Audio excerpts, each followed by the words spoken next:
Hello and welcome to a quick overview of Divinity Original Sin 2. My name's Brad McHugh. Just wanted to make a little quick video on the options for the Divinity Original Sin 2 game. So just quickly, this is my first ever video. So I look forward to grabbing some feedback on what you'd like to see in future content, possibly particular games. I play quite a few different games. Civilization 6 Rise and Fall expansion comes out this week. I'll be looking forward to making a video on that at some stage. I do play Divinity Original Sin 2 quite a bit. I've put 90 hours into the game now. Probably only not even halfway through the content, so just to give you an idea on that. Playing two-player, but 4 custom characters using the Xbox controller little workaround, which if you want a video on that down the track, I'm happy to give you an overview of how that works. Let me know in the comments. But for this video, I'll focus on some mods there. Just let you know if all the settings are set to ultra, high. So this is running on maximum graphics. I've got a GTX 1080, 16 gig of RAM, i7 processor. Sound quality high. Runs perfectly fine.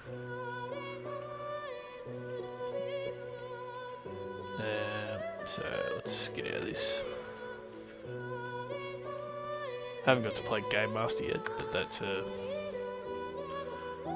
little idea I've got down for the future track as well. Arena, which is effectively multiplayer. Could have cheekily got a game in there if had been a spot open to show that off, but let's show off the story. Doesn't really matter, we're just creating to show you the character creation off. A few of the options you have when making a character first up.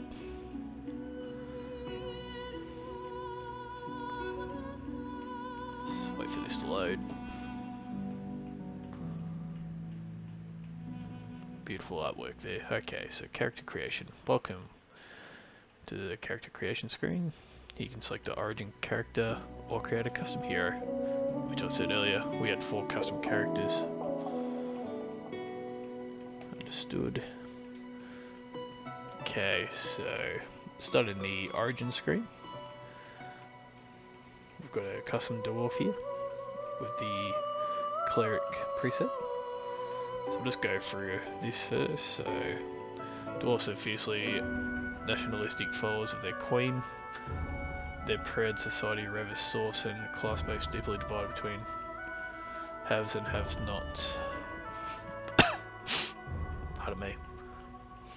So all dwarves get these abilities: Petrifying Touch, turn a nearby target to stone, which incapacitates it, deals 6 to 8 earth damage, and can remove bleeding, burning, poison, and crippled. This is however resisted by magic armor, which is a new feature in Divinity 2, Original Sin 2, and I'm pretty sure everyone gets this. Dome protection. Create a magical field that restores magic and physical armor and increases elemental resistance on allies in the area. So at level 1, restores 8 physical and plus 9 magic with 13 meter range.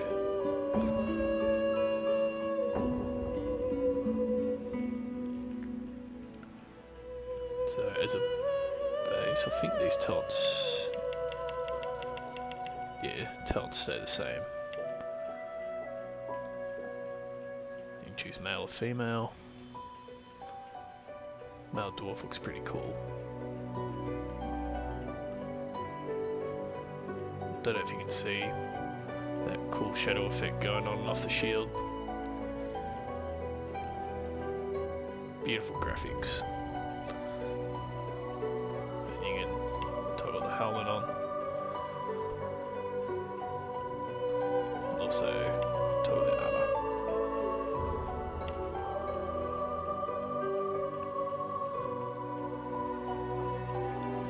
So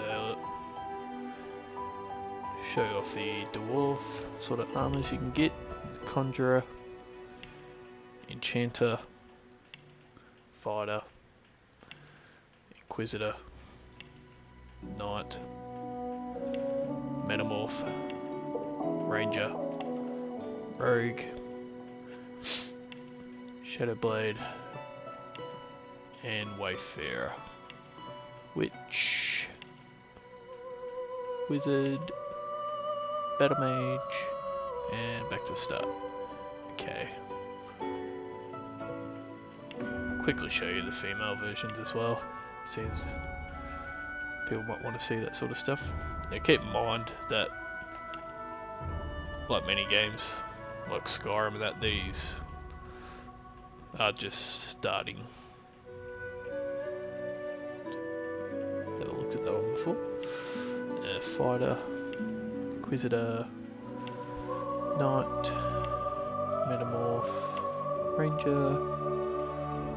Ranger has a cool bow.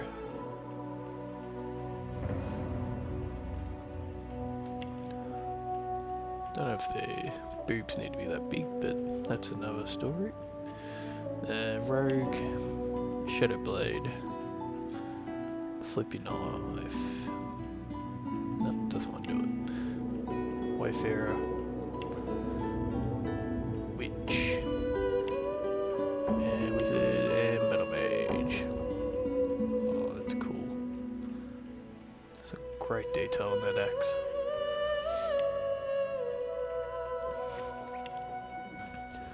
Now the Elves. Elegant and long-lived, elves are skilled sorcerers. Memory is their keystone of elven culture. They absorb memories by consuming the flesh of others. So flesh sacrifice, gain 1 action point immediately and 10% damage boost for 2 turns at the cost of -1 constitution.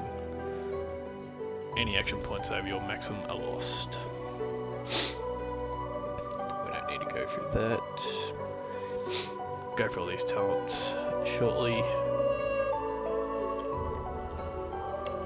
So you can toggle the helmet on off, no armor. Let back up, male.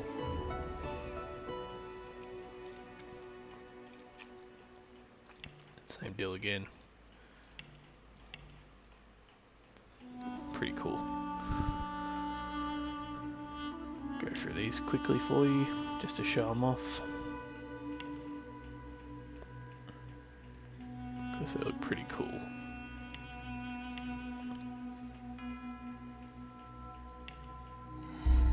Let me know in the comments which ones you like, if you like. If you don't want to, then don't need to. It's fine. Ranger's cool. My sister's actually playing as a Elven Ranger in our custom game, as well as a Lizard Cleric. I'm playing as a Lizard Wizard. I like that, Lizard Wizard. And a Dwarven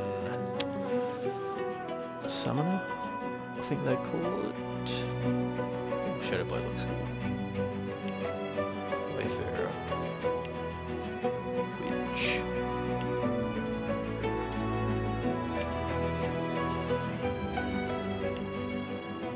Okay, quickly show off the female elves.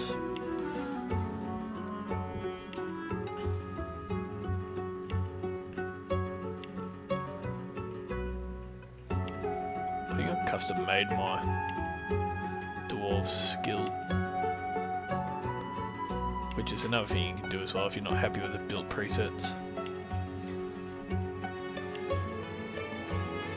So he focuses on two-handed summoning.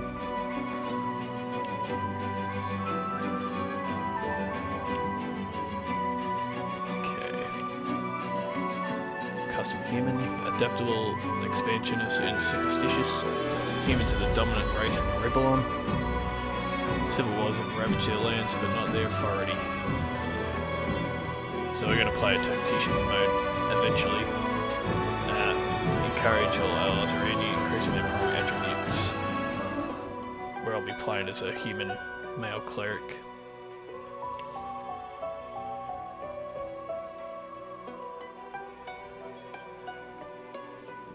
Probably fighter actually, but he's going to have cleric-like abilities. Put a little helmet on these dudes. There.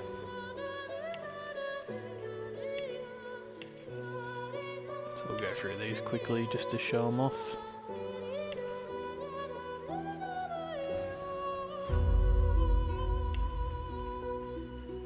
My personal opinion is that the humans look the best in their equipment.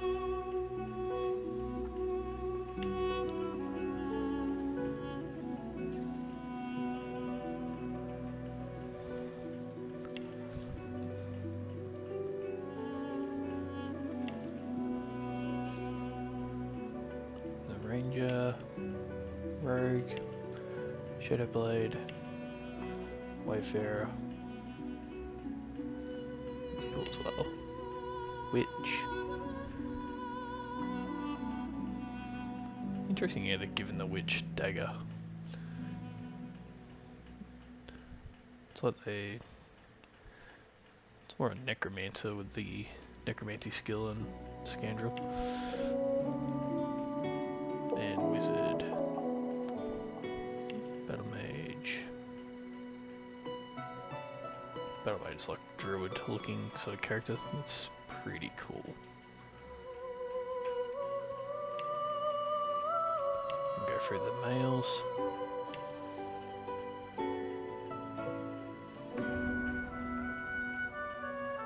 Conjurer. I think that's what I based my dwarf dude off, but gave him some warfare skill. Enchanter. Looks cool. Let's see, fighter. That's what my next character is going to look like. Armor looks amazing. Inquisitor, Knight, Metamorph, Ranger, Rogue, Shadowblade, Wayfarer, Witch, Wizard, Battle Mage, and back to start. Okay. And the last custom race, the Lizard.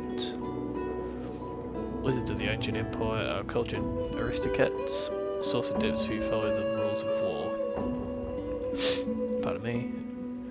Outsiders see their society as elitist. Lizards see outsiders as servants.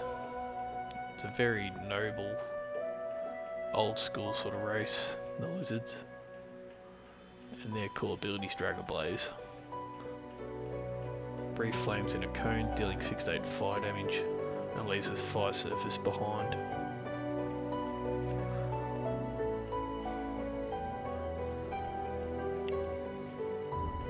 So they get some ludicrous looking helmets, I'll give you the tip.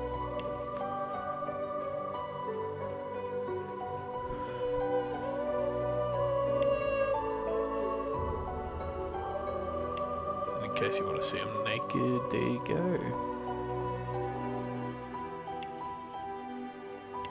Better do it for both, eh?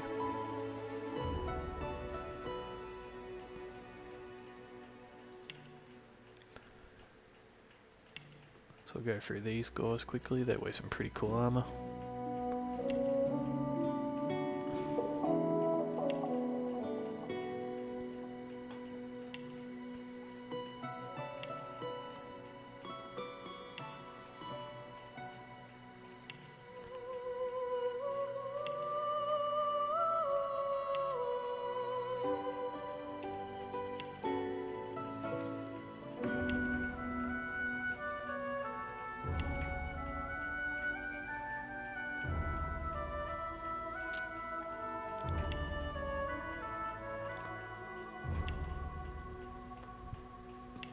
Keep in mind, female lizard is taller.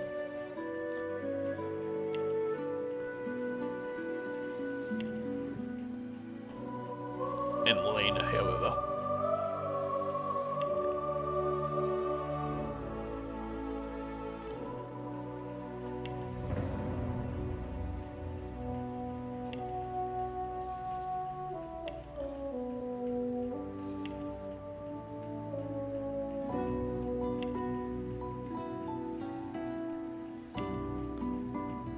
Radio, Wayfarer, Witch, Wizard, Battle Mage, and back to Cleric. Obviously you can zoom in and rotate there as well. Use your mouse as well. Obviously the most important thing, you can rename them. Rissa. But now we have the undead. Almost forgot about these guys. The undead are in lost my voice. The undead are an abhorred race in Rivalon, considered abominations of the natural order. Those who wish to walk among the living must mask themselves or risk provoking violence. So their cool ability is they can play dead.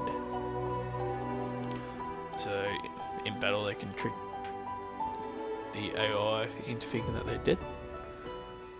Cooldowns of their skills will be paused, however. Any action you take will cancel this status. So basically, if not yet to be practiced, if they walked into a battle by themselves, they could play dead and effectively stop the battle. Because the AI will think they're dead. So that's cool.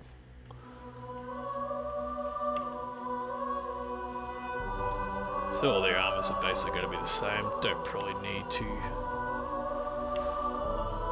go through too much detail for you, but I'll quickly go through them just in case. If I'm going too quick, I'm happy for you to pause it. Quickly show off female. Let's get some naked there, so 100% confirm they are full scale. They're pretty much the same.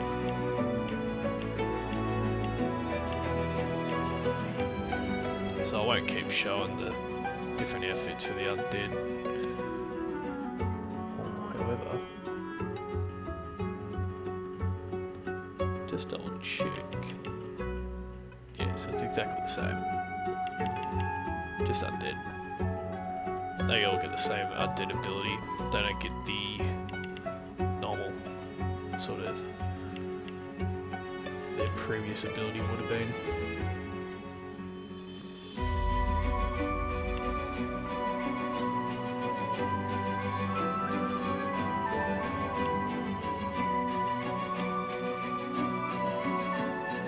Now, this is where the game goes another level. Origin characters have a rich personal background story, which allows you to experience the full extent of Divinity original Sin 2 tag system. So what that means is, these guys have personal quests that you'll adventure with them completing, as well as different dog options to what custom characters will get. And instead of getting just this boring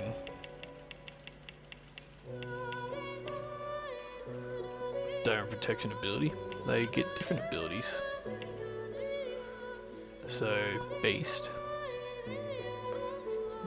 gets this ability, Blinding Squall.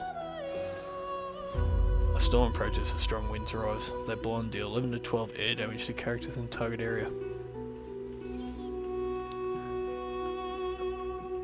And from memory they got access to more unique abilities as well. Let's just listen to his origin story.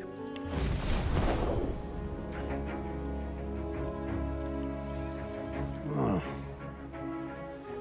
I was just thinking about someone I used to know. My cousin. The Queen, in fact. A tyrant. I tried to stop her, but things don't always go according to plan. She cast me out to a forgotten island, and made short work of my allies, too. Lucky for me, I was able to commandeer a ship, and began a new life for myself, out on the high seas. Aye, but I hear that the Queen is at it again. And there's something darker behind her madcap schemes this time. If I don't stop her, I don't know who will.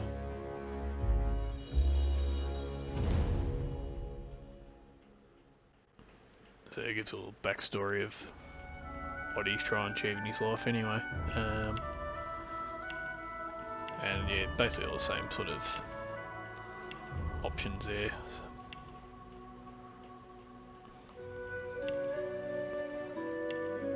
But so I can imagine as probably a Shadow Blade sort of dude, rogue, city's probably style. But yeah, cool thing about this game, you can be whatever you want. So Thane.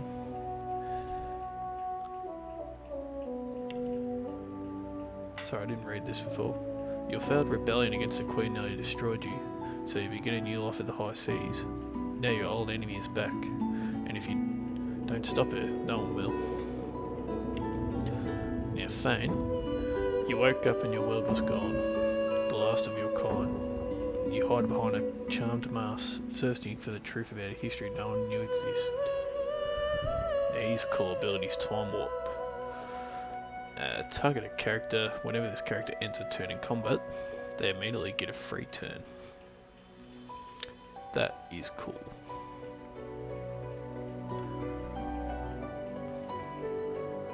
Now for me, Thane's a very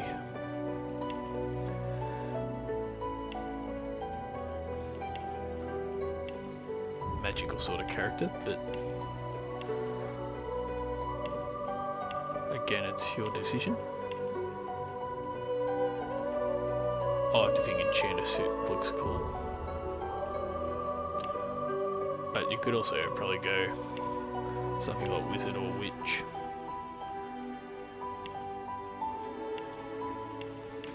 I love this game. So let's listen to his origin story.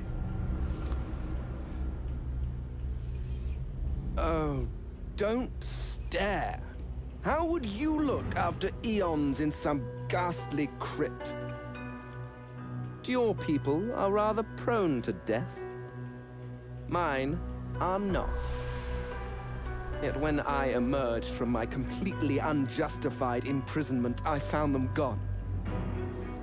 Our culture forgotten.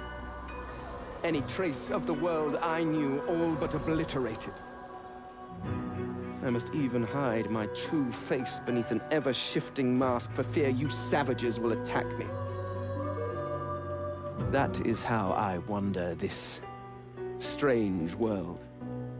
Trying to uncover the truth about a history you primitive people never even knew existed.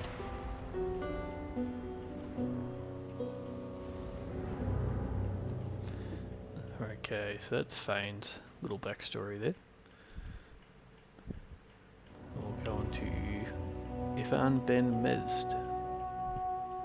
Sorry if I pronounced that wrong. A crusader in Lucian's army, you lost your faith in war. As war claimed countless innocents. Now you're a lone wolf mercenary. Your mission? Kill Lucian's son. And he gets this awesome summon Ifran's soul wolf.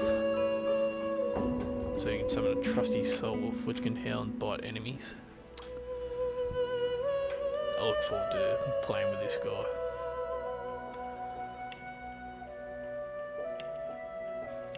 Which, when I do, possibly use him as maybe a ranged character? I'm not sure of the other three I'd choose yet, but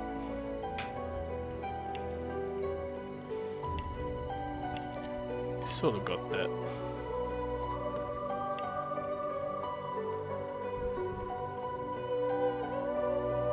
Roguey, backstabbing, sniping, especially when he's got the wolf as a melee character. I think he is a wayfarer when you meet him in the game, but he's a cool dude. I look forward to getting more of his story.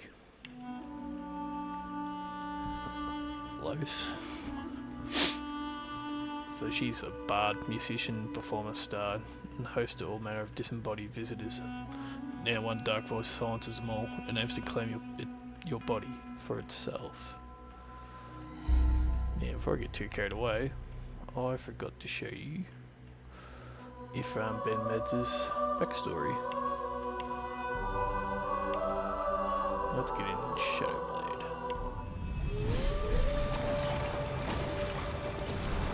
Ah, yep, so it does go back to his... Once I was a crusader for the Divine Order. I pledged my life to Lucian the Divine. The war changed everything. He sent me to save the elves I grew up amongst. I arrived too late. Lucian ordered the use of death fog against the Black Ring, annihilating everyone I once knew in the process. Now I'm a mercenary killer, one of the infamous Lone Wolves. And my next target is none other than Lucian's own son.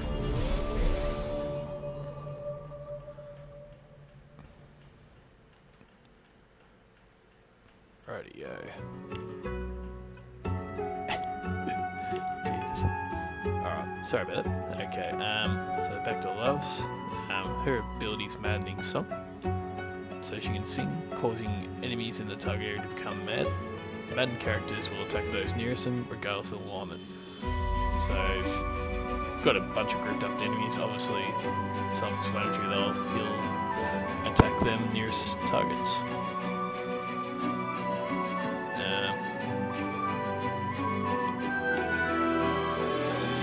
Not 100% sure what style would suit her best, but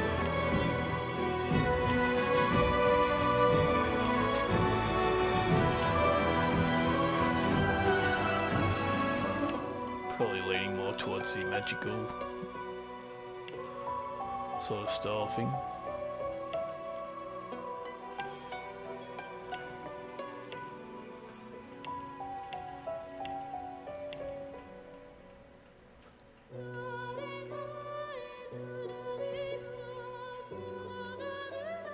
Let's listen to her origin story.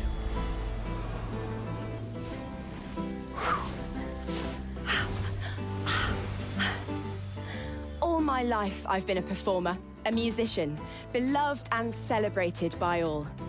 But I have a secret. I'm also a playground for sprites and spirits and...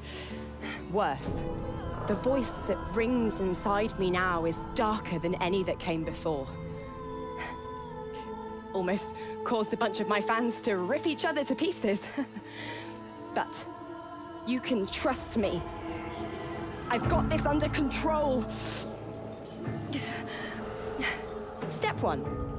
Find out who, or what, is trying to take control of my mind. Step 2. Make it sorry it ever tried.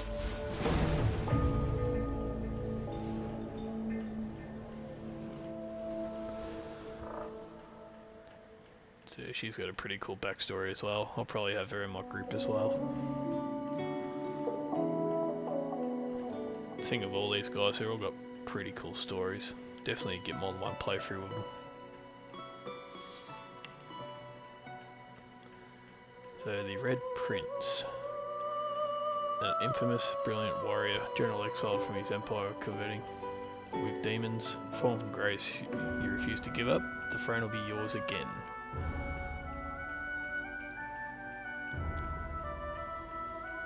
The Red Prince is probably a lot of guys' favourite sort of character. It's a shame that you can't rename them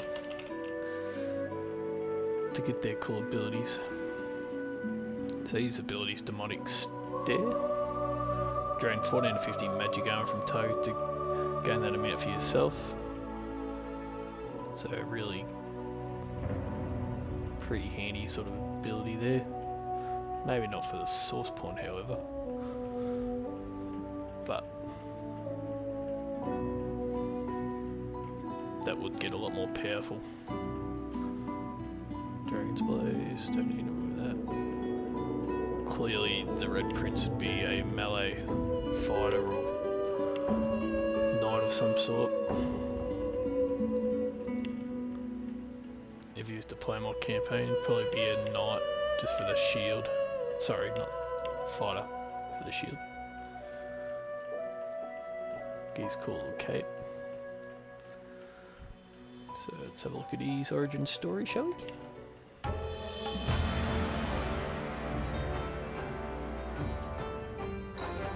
Famed, of course, for my unique red skin and unparalleled skills as a general of the House of War, I, the Red Prince, was raised within the vast palaces of the fabled Forbidden City. I was destined to become the next emperor. But my ambitions suffered a bit of a setback when I fell from grace for cavorting with demons. Now, I'm exiled and hunted by assassins. But I assure you, I remain undaunted and as determined as ever to claim my rightful throne.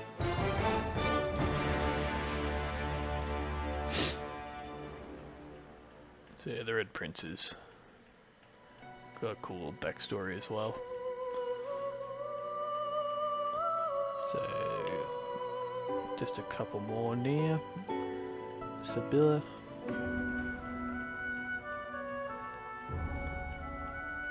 I love her backstory. A slave is no longer. You still bear the living scar your master used to dominate you. He turned you into an assassin, made you hunt your own kin, and now you hunt him. Very typical elven slave story. Break the shackles, very appropriate ability. Remove the following negative statuses upon yourself.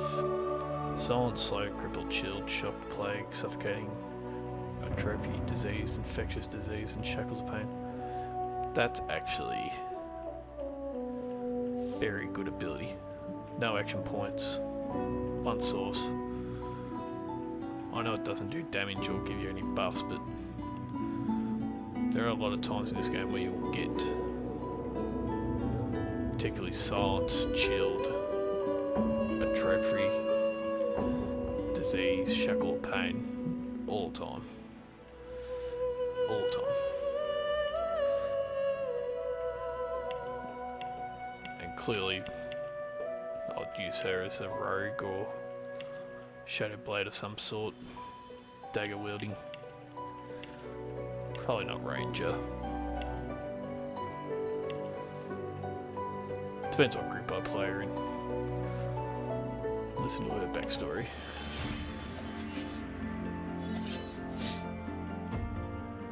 I used to be a slave, kept under the thumb of the master, the bastard that made me hunt down my own kin. How did he do that, you ask? With the living scar you see on my cheek, this horror that takes no more than a song sung by Master Dearest to control my very thoughts.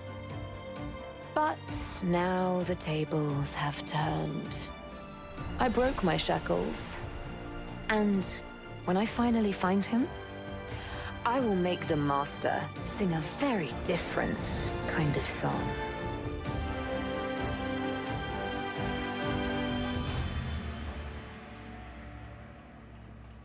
So clearly she's out for revenge. Yeah, that's it. So you've got 1, 2, 3, 4, 5, 6. So you got 6 origin characters. Obviously,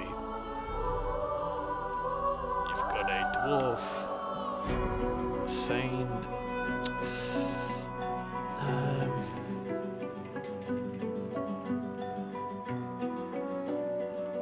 human, I'm pretty sure. Ifan human, last human, Red Prince, Lizard, Grace, and Stability Elves. It's basically the way it's meant to be played. You can play four player with all the origin characters, which is perfectly fine. If you're looking to do a multiple playthrough server, it's still cool to have your very custom character in the game. So I'd possibly recommend going to whatever custom character you want to make, and then free, when you get in the game, recruit 3 of the origin characters that you want to play, and then the next playthrough, obviously, try the other 3 out. Which is probably what I will do at some stage. Anyway, I'm pretty happy with the custom multiplayer one we got go. Now I just want to show you quickly, just because you might go, how I don't want to look like this. You can actually change how she looks.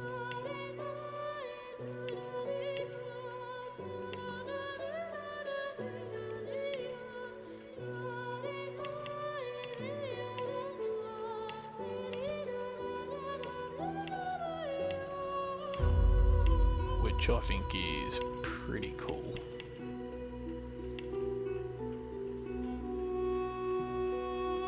So then I'll show you again. Obviously the voice won't change, but... All my life I've been a performer, a musician, beloved and celebrated by all. But I have a secret. So yeah. Still very much add your own flavour to it, I guess.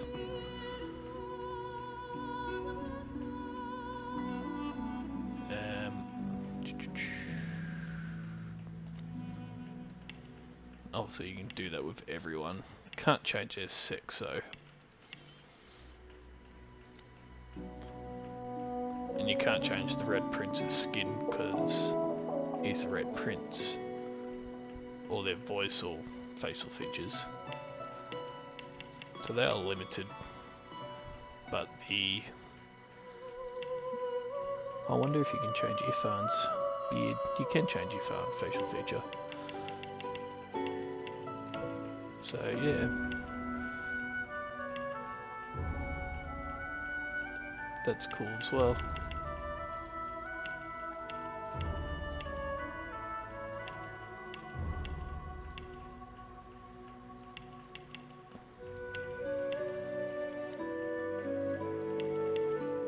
Obviously custom characters, you can literally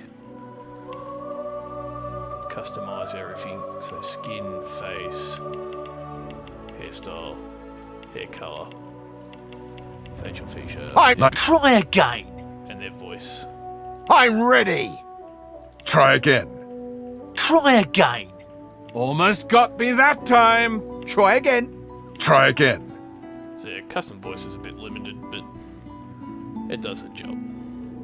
Custom character doesn't talk a lot in the aspect of voiceovers. It's a bit of a letdown compared to the first Divinity Original Sin, because a lot of the voice acting was done for the custom characters, but only being a 2-player sort of game, probably a bit easier to program in that aspect. So just a quick overview, I won't go full into this video. If you want me to make a video where I go more in depth with this, feel free to let me know. Let's call our custom guy James. So this is going back to the build preset. It's just the same button down here. So I might go, I want to make a Fighter Inquisitor. Let's go Inquisitor. Okay, so it'll give you a rough idea what it recommends for an Inquisitor build, but I might turn around and go, well, that's all good and well, but I don't want warfare. I want him to be more daggers or bows. So I might go -1 to strength, get a finesse point, and maybe I want more memory as opposed to intelligence damage for a start. Memory being the fact you can have more skills memorized in battle. So then we get to abilities. So I've got Warfare, Necromancer, Telekinesis based off the Inquisitor build. I want to change to Finesse however, so go to Edit. So Warfare, Huntsman, Scandrill, Pyrokinetic, Hydro. So I want to get rid of the Warfare point. And now I could either put this into Scandrill, which is more rogue, dagger sort of build, or Huntsman, which will go Scandrill for this particular build. And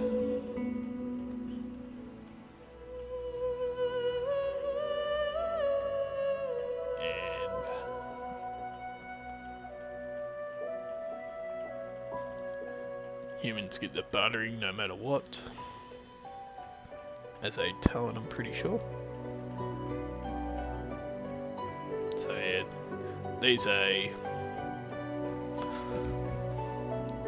locked to the races, which I'll go back over just shortly. We'll keep telekinesis for this build. I could get Lucky Charm, confirm that, and skills. So your skills are based off what abilities that I selected earlier. So Scandrill, Necromancer. That's why this Warfare ability's now disappeared. So I could choose one more Necromancy skill to begin with. And I can also change these up. So I can go Decaying, Raise Corpse, Chloroform, or I could go Adrenaline, Mosquito Swarm, Backlash, whatever you want to do.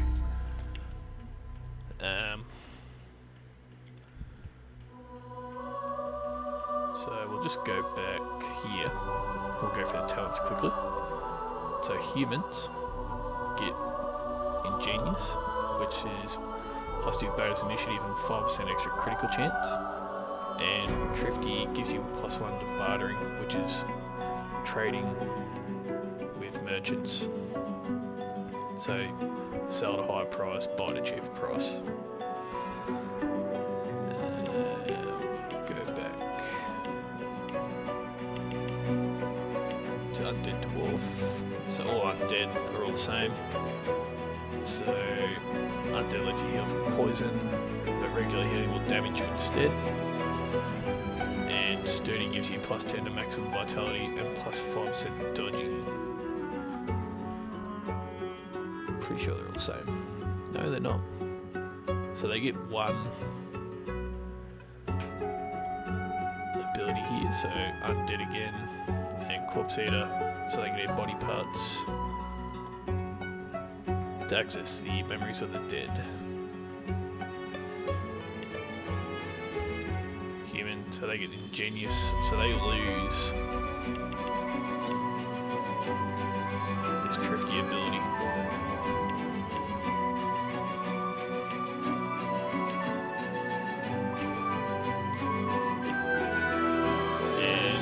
Lizard, Sophisticated gives you +10 fire resistance and +10 poison resistance.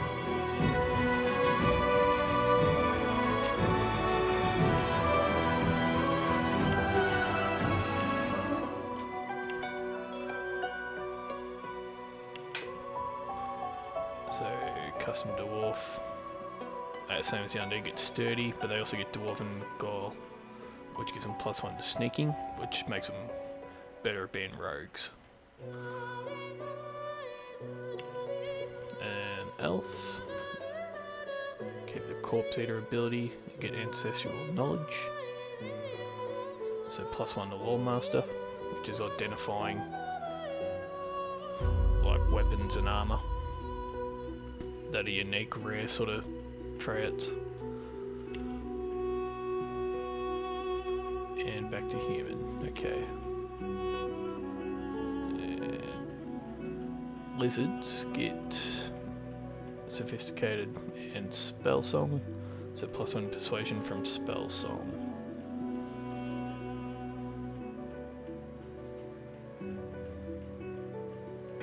Which is, yeah, for example, if you get caught stealing and NPC tries to go for your equipment to see if you've got the stolen goods, you can try to persuade them through dialogue, and potentially they apologise and don't search anymore. Or like in a battle situation, you might persuade them from fighting you.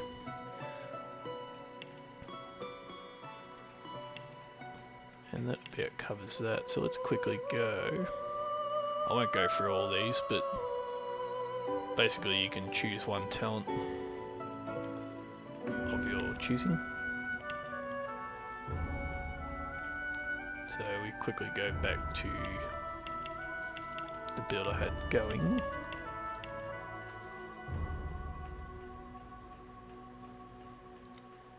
Which it looks like it's changed all my stuff, so let's just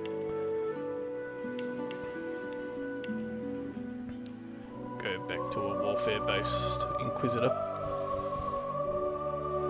So it's chosen Executioner as a default, so it recommends this is a good build for this setup. So 2 extra action points after dealing blow, which is really cool. But at the same time, I might say I want to go Hothead. So maximum vitality, gain extra 10% critical and 10% more accuracy. So I can just go and select that like that. But yeah, quite a few talents you can choose from. I'd love if they added to this down the track through maybe DLC or something, but also they don't want to break the game, it would be hard.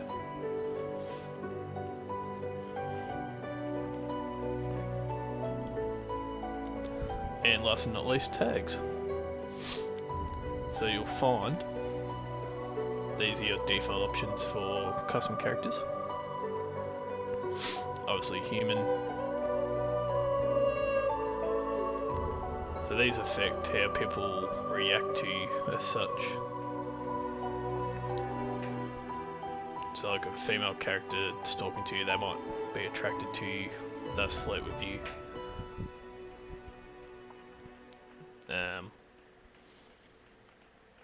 And some races may not like humans and talk down upon you. So you got barbarian,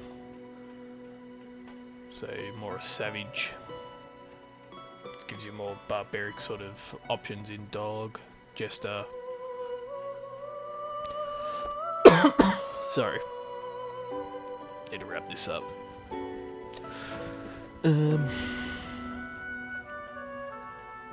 So you make jokes basically in dog, mystic,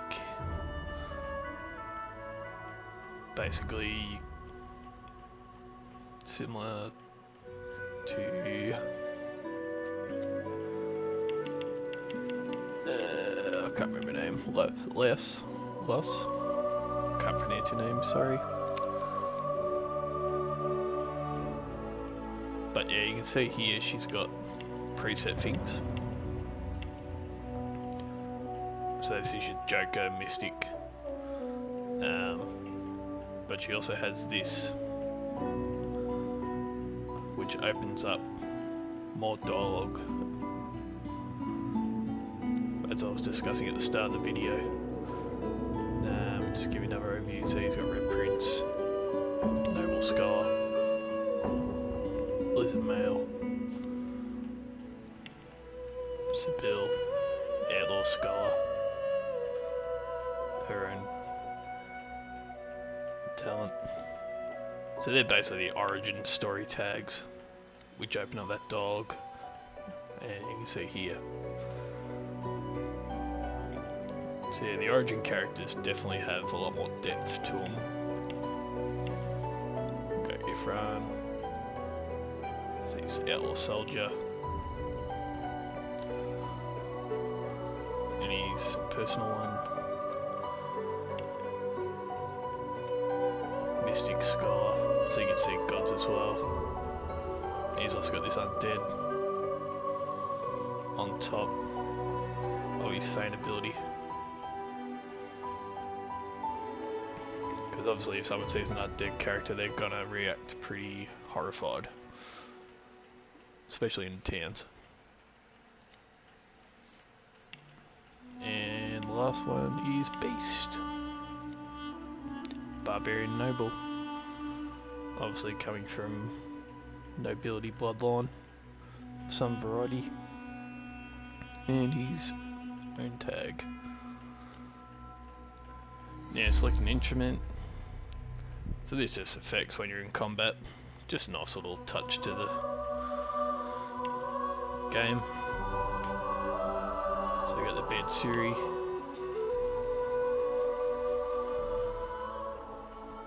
The Tambura.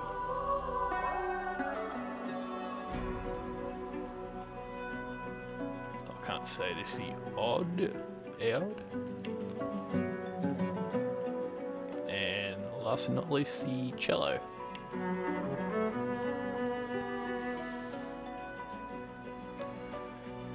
Okay, well, that wraps up my video for the creating a character in Divinity Original Sin 2.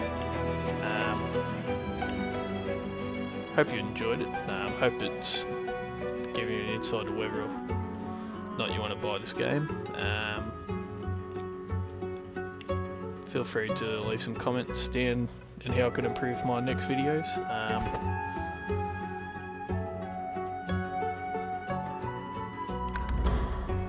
So I just don't know how to go back to the menu. Main menu, there we go.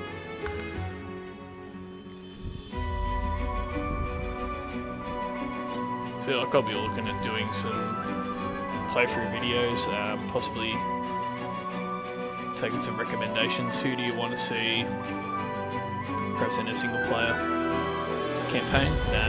As I mentioned at the start of the video, happy to make a short video on what I do to make a 4-player custom game. Because in the original state you can only create one custom character, whereas in the playthrough me and my sister are doing, as I showed you earlier, we're controlling 2 custom characters each with the Xbox controller method.